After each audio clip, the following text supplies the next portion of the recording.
हंदकी Bihar election की result असे unexpected नि हाइनखरे अदुगा एग्जिट पोल न फावबदा हाइदबा अदुगुम रिजल्ट नि अनएक्सपेक्टेडली एनडीए न फंख्रिसे नीतीश कुमार किंग ओइख्रे अमसुंग किंग ऑफ द किंग आइन बिहार की लेख्रे mark Joe Biden of Bihar हाइब चुमगदौरे अदुगा मसी फैक्टर खरदकी नि हाइरी मदि तेजस्वी यादव असे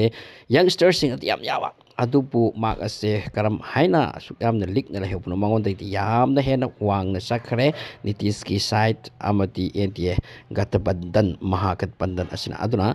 नीतीश ना बिहार के हंदक की सिरी चाहौ चाबगुम नत्रगा अखोगी तबर चवन प्रास उम्बगुम उमथोक्रे हरि नीतीश कुमार बु नमथब Kanasu ngamdre haibatu padan praman pikre makoi gi election makoi gi voting makoi gi rajniti ase angak pani hairi adu pu khwai degi phajabu strategy khar din Nitish Kumar na sana gabisida handak ki makoi gi election asigi damakta nupi khuding ki makoi gi bank account lising tara tara pi bani sini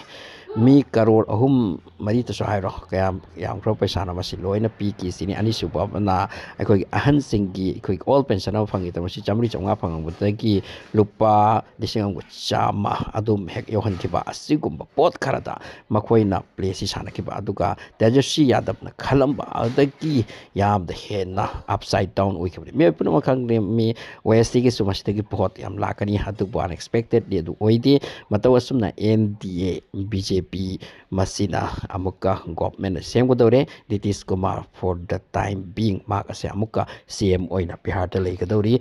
200 seat ki mathakta yobu yoselak hari adugi nakya yorobni video recording torki matang asida adu kaya phajakrab sana krab khena no kaya phajaba game no aduga makasi game ase Tejashi Yadav na phadana kambang wafam ate congress na kamasi changu yawa wafam na te hari phibam amada tawkre Tejashi Yadav Lalu Prasad ki machanu pase masidi am expect to narambani amati mak na CM se oitori brasini adupu Bihar ki maximum mina makpu CM oihaning de hai base hai ni makoi ki party amadi congress party na masida vote ase huran bani khoran bani masidi mayam lakini adu madu tungi wani hojik ki oina di NDA government Bihar se hai base masi confirm oiragani amasung Nitish Kumar na masigi CM amukhanna oiragani aduga masi kanglup aman hai nei madudi Tejashi Yadav amadi Lalu Prasad Yadav makoi si pab si jangadi ras type ni makoi na kari tauruni aduga Bihar ki chakhatpagi khotpagi aduga awaba singki nupi ki angang ki ahan ki yengsin bati hadagi su yengsin dona Nitish na lakli aduna makpu na hena phai akoi pami aduna makpu adum thamgani haibagi decision lawki brisni aduna maikai tam khoi ki election asara si sathina yamna hujik hot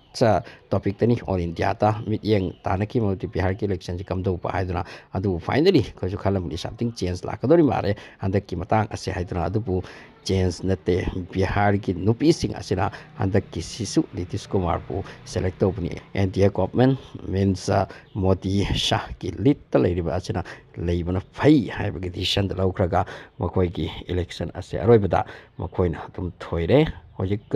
thoi ba se declare tawdre tawkragani maramti yamna hena chakre adu masi tana duna phangba yabagi film election commission ki makoi ki piriba list da NDA ki makoi ki apunba phangibagi si masing ase yam khatkre sini OST ki maming kale hodre to others only 6 seat muktani laklise aduna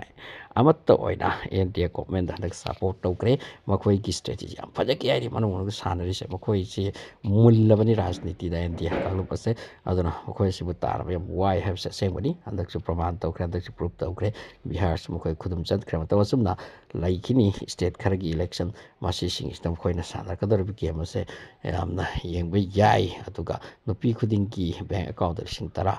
pi khipase andak ki game changing ase yam chaw mate moi khisene